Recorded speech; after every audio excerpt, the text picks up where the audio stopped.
Hello friends, I am here to tell you today and to talk to you about self-love. It has been coming up so often in friendship conversations and also with clients, and so I just wanted to put a little video on here to say, hey, we don't always know what self-love is. That self-love is one of the biggest things they talk about in therapy, and self-worth and self-esteem, but I mean, what is it? How do you do it? So, one of the things that I really loved about the movie Lady Bird is when, if I don't know if you've seen it, but there's a scene where the nun is talking to the main character, and the main character wrote an essay about her hometown, and the nun was saying, I can see that you really love your hometown based on your essay. And the main character said, I don't think that I love my hometown. I think that I pay attention, and that's not love. And the nun said, I want you to consider that paying attention and love are the same thing. And so I love that because it's very true. I mean, when you look at somebody's garden, and if they are loving that garden, it's a beautiful garden. Houseplants, children, cooking, marriages. The marriages that are really working are the ones where they're paying attention to each other for long periods of time. I mean, and that's something that just even recently my own husband and I have talked about, and how, when you leave the house, come give me a kiss goodbye, or come in and, say, hey, what's going on today, or, just having that idea that we're not taking each other for granted, and that we got each other's back. So I want to talk to you about applying the self-love to you. I mean, and what are different ways that you can do that? One of the ways that I apply it for me, and this is something that I love, but of course you need to find something that you love, and that is I make sure to take a bath every day. And that might sound very decadent, but it's something that I do for my soul. It's something that I do to go, hey, I'm here, I'm paying attention. And when I'm in that bathtub, I'm not looking going, oh my goodness, you're overweight, you need more muscle tone. I'm just going, yes, this is a way that I take care of myself.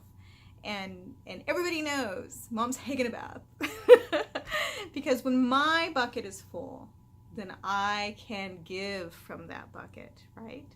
Another way that I show myself self-love is I definitely see my friends. I see them a couple of times a week. I feel like us gals got to stick together, and I'm learning language with one group of friends, and then I have a women's group, and then I go to women's groups. And then I also just peek in on my regular friends, and I have my friends that I like to go and play bunco with.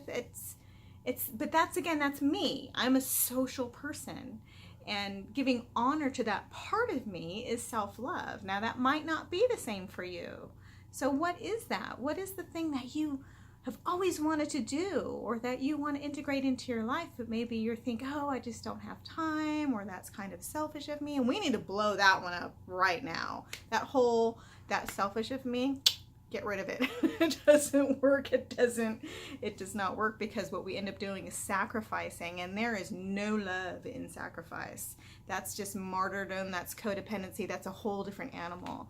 And when you show your self-love, then you're showing your children how they can take care of themselves. So one day when you're not around, they're self-loving on themselves too.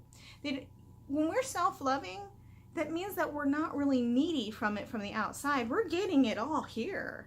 I'm completely contained with this love thing with me, myself, and my relationship with spirit, and whatever it is for you.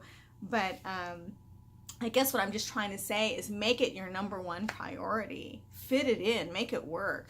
Read your book, go for the walk. Get together with your friends, have lunch with your husband, go take your bath, take a long shower, go get a massage. You can get a really inexpensive massage these days. Have your ritual of self-love, and don't do it when you've had a nervous breakdown and it's too late. Do it and weave it in every single day because you're worth it. Oh my gosh. No one's going to do it for us. Nobody. No one's going to do it for us because nobody can give us self-love. That is the thing we have to give to ourselves. And unfortunately, as women, I don't know if you've read any of Amanda Owens' books about receiving, but as women in our society, we're considered selfish to receive, right? We're all want to be the givers. Well, you know what? We've got to be able to receive. We've got to be able to receive, and there's no better place to receive first in practicing is with ourselves. So, and if you've noticed, I haven't even said any material things. I'm talking about more physical sensations and self-love. Maybe like, you know what, I'm going to create a self-love coffee because that's one really great thing that we, you know, can do is we can fix yourself a special drink and put all that love into it. So I think I've made my point. Get on with that self-love.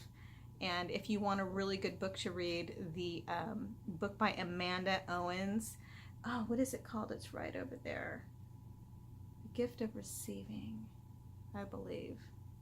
Anyway, look up Amanda Owens. She's got a couple of really great books about receiving, and receiving is self-love. So I hope this has helped. I hope this has inspired you. Get your exercise in. See that, you know, wonderful sunshine. You know, smell when you go outside. Smell. Spend some time with your animals, and get on with the self-loving. Love you. Have a great day. Okay.